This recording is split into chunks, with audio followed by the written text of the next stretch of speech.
Hey everybody, my name is Monica, and I am making this video to help some of you who are currently going through the post-op tonsillectomy, or for some of you who are thinking about going to have a tonsillectomy, or for those of you who already have one scheduled.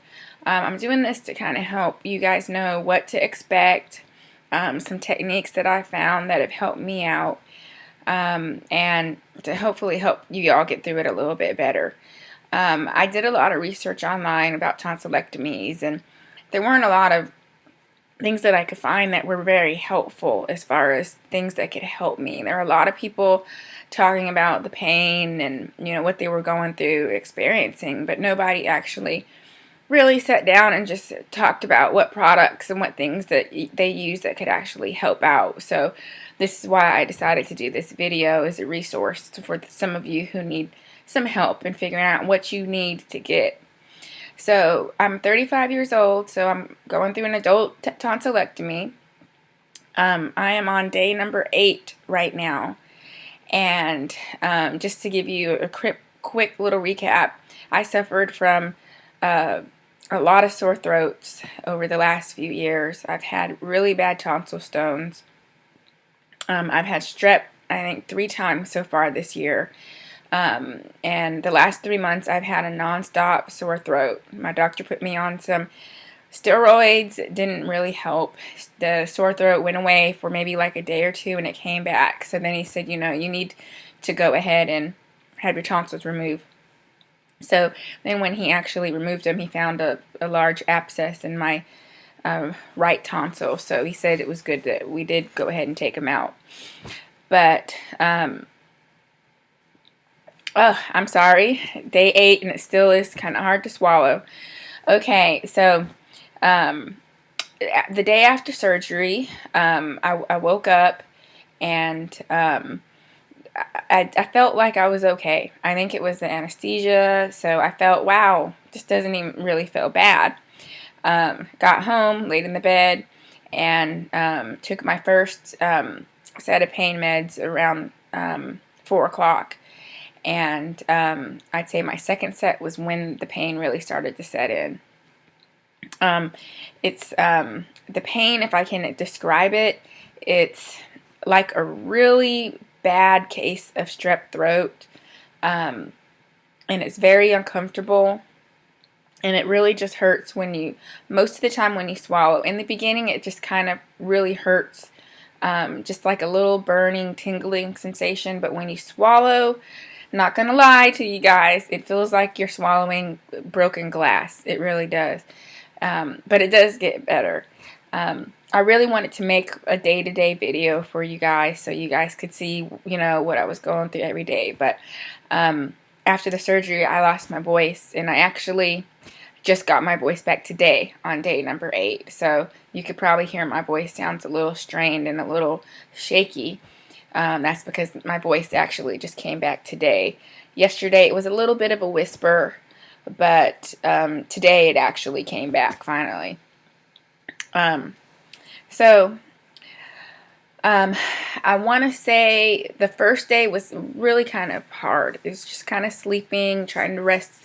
My doctor had me on your pain meds are going to be liquid because I can't imagine swallowing a pill.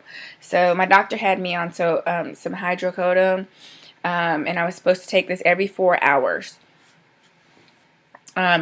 which it does pretty much take most of the pain away.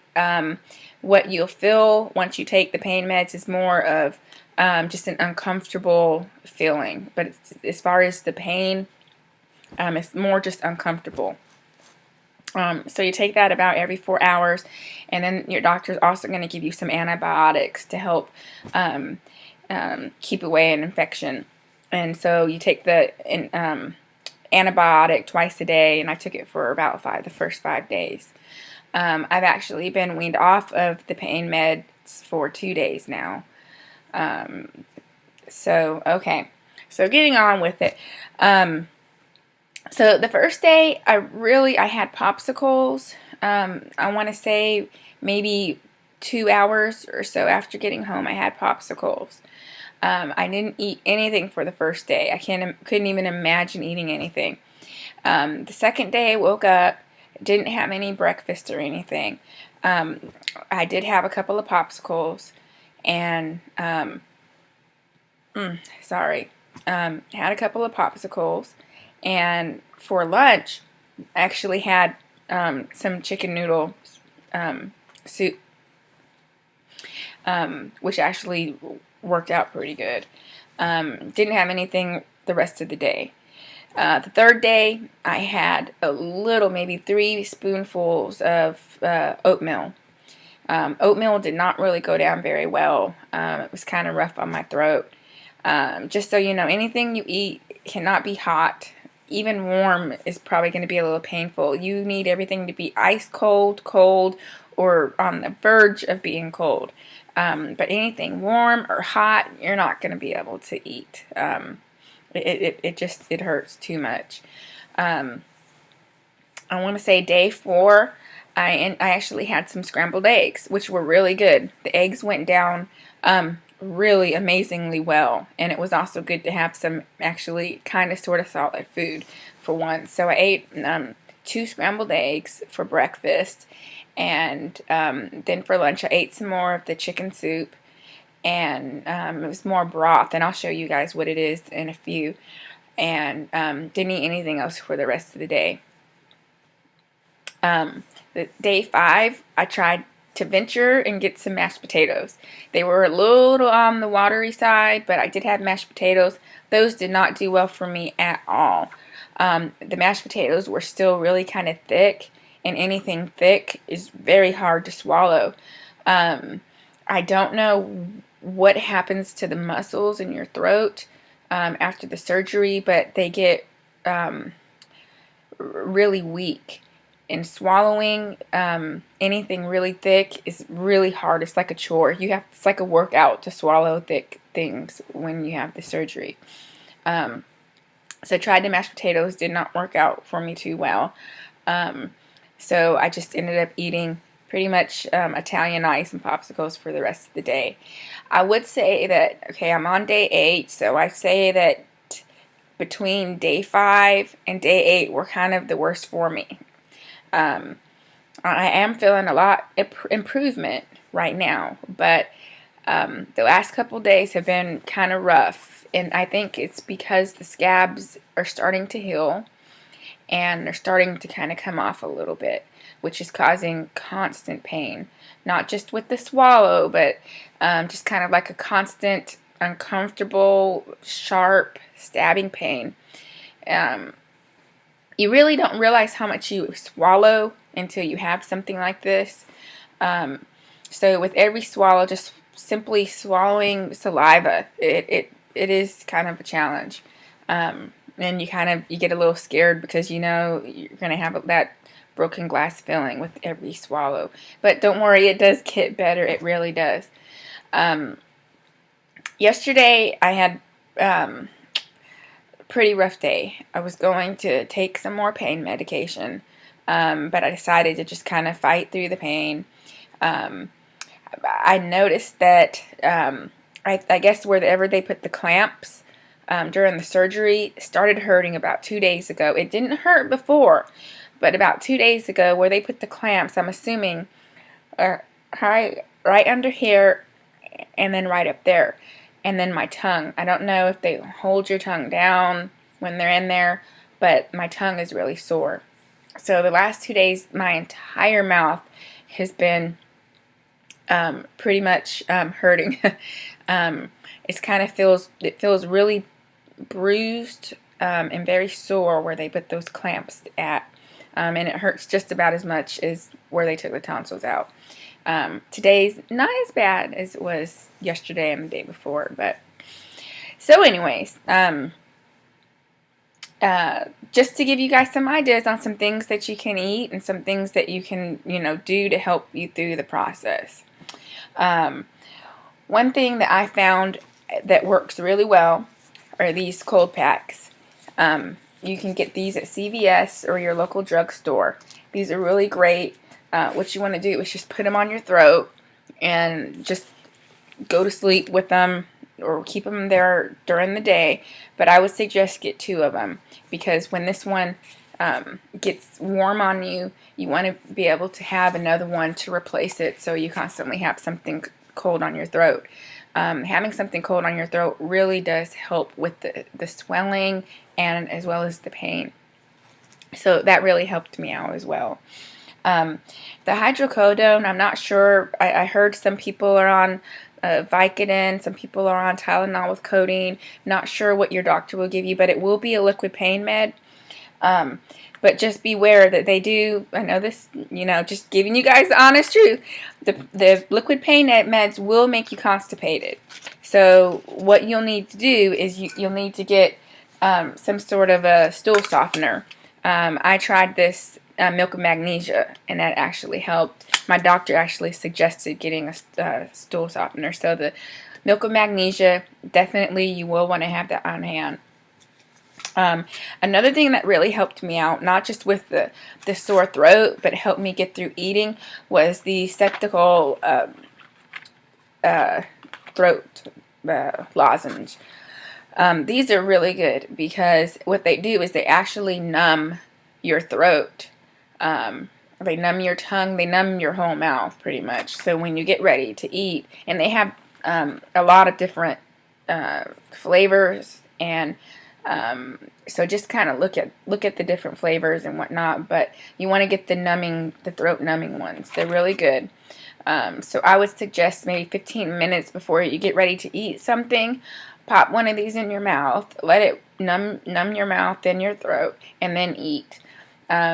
Yeah, sometimes you're not going to be able to taste anything, so it's okay, but other times your taste sensation comes back, and it's kind of a little nasty to eat something like soup after having strawberries, but at least it helps you get the food down, and that's all that really matters. So these are really good. The last 2 days that I've been off of the pain meds, these have been the only thing I can honestly say that's kind of gotten me through to stay off of the pain meds. Here's another flavor that I have. I bought like 4 different packs of these, but these were the only thing to really get me through not going back on the pain meds. I still have a lot left, but I don't really like the way it makes me feel, so I just wanted to wean myself off of that. I mean, I figured 6 days was pretty much enough to be on the pain meds. What I would suggest is when you're taking your pain meds, you definitely need to eat something. Don't take this stuff on an empty stomach, because what's going to happen is you're going to get nauseous, very nauseous. You're going to get sick. They tell you, it says right here, don't eat on an empty stomach. Excuse me, don't take on an empty stomach. So you want to have something in your body, whether it's 2 spoonfuls of whatever, 2 spoonfuls of macaroni and cheese softened, or I actually had grits at one point. I think it was this morning. Yes, I did. I'm not really a fan of grits. Didn't really know too much about them, but I actually had a friend that suggested that I try some grits, and I was surprised. They went down very well. Didn't hurt, didn't burn, nothing. Grits were really, really good. They were instant. And so I put a little butter in them, and I ate the entire thing, and that was the first thing that I actually ate and finished. So grits are definitely really good. Again, the oatmeal for me was a little thick, didn't really go down very well, but the grits actually did. I haven't tried cream of wheat. Cream of wheat might be okay, but I would suggest, just because I did try the grits, that those will work for you. But yeah, definitely don't take this on an empty stomach. Okay, some of the other things that I tried, here's the soup. This is awesome. I can tell you, I had this on, I think, day 2. This soup was really good. It's by Lipton's, and the noodles are super tiny, super thin. This went down so well, and it was really nice to actually have some sort of noodle or something. But what I would suggest, on the box it says to boil for 5 minutes or so. I would suggest boiling it, cook it after it boils for probably around 15 to 20 minutes, so it gets extra soft and extra tender for you, and it goes down really easy. So I would definitely suggest these Lipton soups. Really good. But again, you don't want to eat it hot, cold, if you can tolerate it cold. If not, warm or close to being cold, it really is better for you. So these were awesome. I have had a lot of popsicles. Popsicles are really good. They actually numb your throat, make it easier to swallow, kind of takes the edge off of the pain. The other things that I really liked and that really helped me out were these Italian ice. Italian ice is really good too. So I would suggest getting some of these Italian ice as well. Suggestions on what not to buy. Ice cream. Ice cream's okay for kids. When you get older as an adult, no, you don't need to have ice cream because it creates so much mucus for adults, and it will cause more problems for you. So stay away from the ice cream. My doctor told me not to have ice cream until week 2. I tried a little tiny bit of ice cream today, and it still, at 8 days was not good. So don't stay away from the ice cream if you can. If you're an adult. Children, I think it's okay. I did try Jell-O. I'm not a big fan of Jell-O, but I did try some Jell-O. It does go down pretty good. It does, but I didn't really like it, so I didn't really eat the rest of the Jell-O I had. Other suggestions is that you need to get a lot of rest. Rest is going to be the key to your recovery. Don't think that after you have the surgery that you're going to be running around, ooh, I got 7 days, 10 days off, of work. I'm going to get some housework done or some schoolwork done, or I'm going to have some extra time off work. No, that's just not going to happen.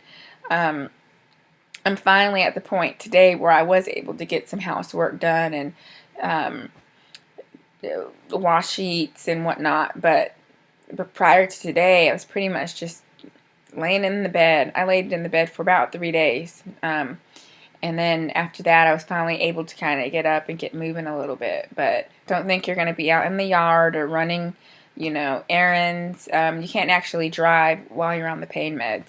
But don't think you're going to jump on your treadmill, or it's just not going to happen. Your focus needs to be on this. Another suggestion for everybody is that you need to stay hydrated. That is truly, truly the key to decreasing your pain level and your recovery. Drink as much as you can, whether it's sports drinks or water. I would not suggest drinking pop. That's what we call it in the Midwest. But I would not suggest drinking any soda pop at all. I think the carbonation dries out your throat. Not good for you. Try to stick with sports drinks. Sports drinks are really good because they do keep you hydrated, and also water is really good. Staying hydrated, again, is going to really help you out. I would suggest, and this is what the nurse told me before I left the hospital, is that you need to drink 8 ounces of water every hour. And the reason that you do is because the back of your throat, it's completely scabbed over. And if it gets dried out, then it starts to get tight. And then if the scab starts to come off while it's dry, it's going to bleed. And you don't want to bleed. That's the big thing you don't want here. So the more you keep your mouth moist and you keep it wet back there, it lessens your chance of scabbing. Not scabbing, of bleeding, as well as it totally does decrease the pain. So I actually had my alarm set for every hour on the hour. Yes, it is a pain to have to wake up and drink 8 ounces of water every single hour, but I promise you it will really help you out and decrease your pain level. I saw a lot of other videos here on YouTube where people, were talking about how painful it was. And you know, everybody's a little bit different, but I can't emphasize enough how important drinking water is. So drink as much water that you can. Let's see here. Trying to think of anything else that really, you know, I did mention the ice cream a little bit earlier. If you can, try to stay away from anything that has milk in it. Again, that's going to create mucus, and it's going to cause problems for you. So try to stay away from the milk for at least the first week or so. I think that is pretty much all of my suggestions for you guys. I really, again, wanted to give you guys a day-by-day update, but I didn't have a voice. So when if you do lose your voice and you get it back, I can tell you once you actually start talking again, it's a chore. You have to work really hard. All these muscles from here down here, you can tell it's kind of hard to force out words. Let's see here. I'll try to update you guys again tomorrow, just so you'll know the next few days how I'm doing. I'll also post some pictures for you guys. I've taken pictures every day so you can see what my throat looked like from the day I got home from the hospital up until today, as well as the next days as well. But I can tell you that there are a lot of videos out there. There is a lot of information for you that might scare you. I was about to cancel my surgery after reading some of the horrors on the internet. I got so scared that I figured, I don't know that I really want to do this. But when I sat down and I thought about it, everything that I had been going through, all the illnesses, the strep throat, 3 months of nonstop sore throats, I really thought and said, I thought about it and I said, you know what, it will be worth it if it can solve my problems that I've been having. So I definitely can see light at the end of the tunnel. Yes, the last 5, 6, 7, 8 days have been a challenge, but once this is over, I definitely see that there are definitely going to be some benefits. So don't let everything you see on the internet scare you. Again, everybody's a little bit different in the healing process. So your situation, if you just follow some of, of my techniques, then hopefully that will help you get through it. But I think if you stay hydrated and just rest, I think you'll find that it's not as bad. Again, I'm a 35-year-old woman, and I'm doing okay. I really am doing okay. So don't let the stuff you read out there scare you. I know it seems scary, and you're probably thinking right now, oh my gosh, I don't think I want to do it. But if you're going through a lot right now, if you've been sick, if someone can cough in your direction and you're sick tomorrow like I was, definitely the little bit of uncomfortable and the pain that you're going to feel will definitely be worth it. Some other things I forgot to mention. I have noticed that my ears have been hurting. More the right one, and I think that's because that's where I had the abscess. So my ears have been hurting, and it's been off and on. It hasn't been constant. It's been comparable to about an earache, and it comes and goes. I did have a really bad headache for a day, and that also went away on its own. But besides that, I haven't had any other bad experiences like some of the other people. Oh, the other thing I want to tell you guys I didn't mention is you want to gargle with peroxide and water. Half peroxide, half water, twice a day. And you do that because it actually helps any infection. The antibiotics help, but it helps clean out any germs that might possibly create an infection back there. So twice a day, I've been gargling, once when I wake up in the morning, and then once in the evening. So definitely gargle twice a day with half peroxide and half water, to equal parts, and that will definitely help you as well. But I wish you guys good luck, and definitely, if I can do it, you can do it too. So stay positive and good luck. I hope you enjoyed this video, and I hope you found something that you can take away that will help you with your decision, or if you have already had your surgery, with your recovery. Take care, guys. Bye.